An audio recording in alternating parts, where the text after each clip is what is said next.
Hey guys, Wade from 7 p.m. prayer. I can tell my lighting isn't perfect, but you know what? I'm gonna do a video sometime showing all the fancy equipment I bought to do this with. And I don't ever use any of it because I just like being able to hike and use my phone. And I don't know, I just like this. The idea of setting up, getting everything perfect, and then shooting, and then setting everything up and hiking out here with all of it, I'm not doing it. I think this is way better, and so that's what I'm sticking with.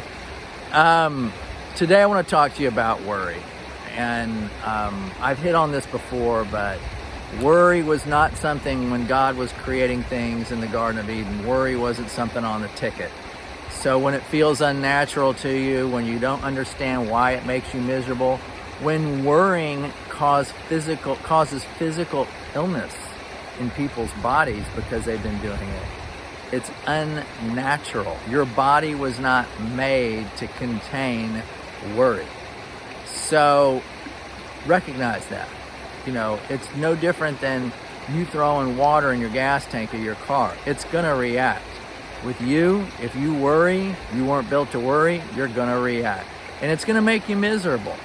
And I don't exactly understand how the whole spirit realm works. We've obviously got some veils over our eyes, most of us, to how that all works. But I think you empower dark forces when you elect to worry, and you keep worrying, and you keep worrying. And basically what you're saying when you worry is, I'm gonna choose to worry instead of trusting God. You know, because if you put your life in God's hands, and you're now working for Him, then what happens should be in alignment with your service to Him. Now, sometimes on a material plane, things happen that we don't understand, and we can't understand all of God's choices, and there's peace in that as well. And there's a lot of bad things that happen on the planet because people have adopted a complete life around not heeding what God would have. Or maybe they've even lived in a place where the people responsible for that place have taken a complete attitude of disregard for God, and now you suffer. It's no different than if you build a house on the sand right on the coastline and then get hammered with a hurricane and are like, where was God at?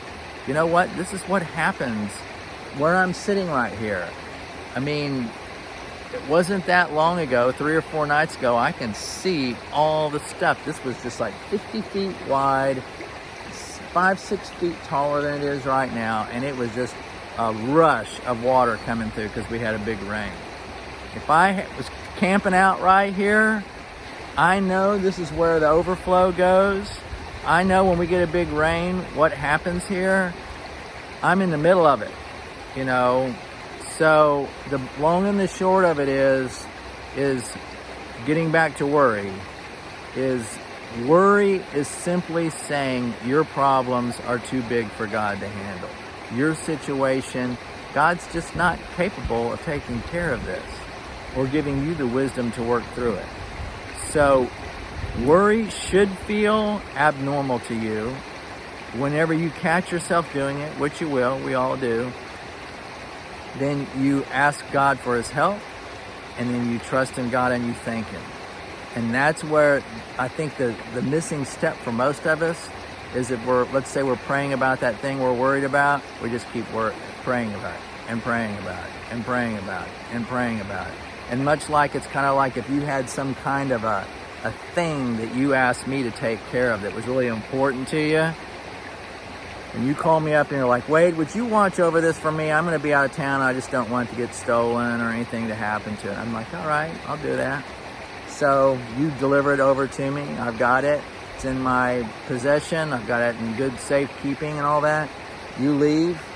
10 minutes later, hey, Wade, you still got that thing? Is it okay? Everything's all right with that? I'm just concerned about it. You know, I'm like, hey, you just gave it to me.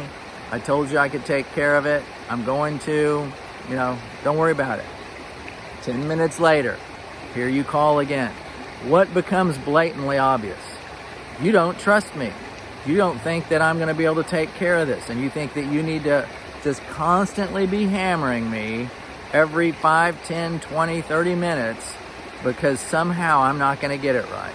Well, when we worry and we just keep hounding God with these worrisome prayers over something we've already asked him to take care of, hi there, Ranger, then that's what we're doing. We're just verbalizing a lack of trust. So I know it's a habit for a lot of people. It's not just you personally thinking, I don't trust God, but look at your actions. And I mean, that's one of the things, like I said before, I so appreciate about nature, is you can see the trust that's built into all this stuff out here. I can look at that tree over there and the way it's growing toward the sun. I can follow a flower that just watches that sun go by and just turns right there with it. Those plants know what they can trust. They trust that source of energy, which is the sun for them. Let's trust our source of energy, God, all right? Let's do it together. I'm right there with you. Okay, 7 p.m. prayer tonight. All of us Christians praying together in unison. I appreciate you.